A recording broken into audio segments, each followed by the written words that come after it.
دیوید و خانواده مادری آنتونی قبل از خاکسپاریش به جای گریه تصمیم گرفتن یه جشن براش بگیرن.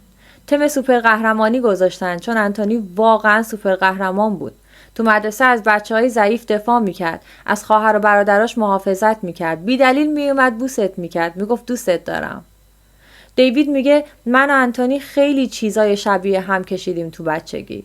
فقط من زنده موندم و اون نه. تو اتاق بازجویی پلیس از کریم میپرسه اینا سوختگی سیگارن رو تن آنتونی؟ کریم بی‌حوصله جواب میده سیگار؟ خیلی شک دارم. راستشو بخواین این سوختگی ها رو فرشم بود. انگار یکی از قصد آتیشو کشیده رو زمین. اصلا یه گودال خونم تو خونه بود. پلیس میگه یعنی داداشش جونیور 7 ساله این کارو باهاش کرده؟ کریم با پوزخند جواب میده نمیگم اون این کارو کرده. فقط میگم بچه‌ها خب همیشه دعوا میکنن دیگه، طبیعیه.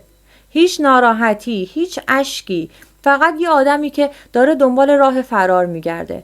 انگار نه انگار که یه بچه 10 ساله جلو چشش مرده. وقتی دستبند به دستش خورد بالاخره دیوید نفس راحت کشید. بقیه بچه‌ها دیگه در امان بودن. هدر و کریم با هم مثل بنزین و آتیش بودن، شر خالص.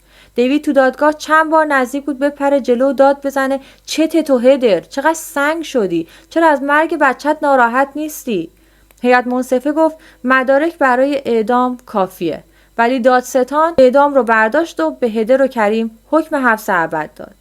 دیوید میگه من هیچ وقت فکر نمی کردم یه روز بگم خواهرم لایق اعدامه، ولی اون روز رسید. هدر دیگه خواهرم نیست. حالا هر روز که بیدار میشم یه قانون به اسم قانون آنتونی تو کالیفرنیا داره بچه‌های دیگر رو نجات میده. آنتونی 10 سالش بود ولی یه دنیا رو تغییر داد و من تا روزی که نفس میکشم قول میدم صداشو خاموش نکنم.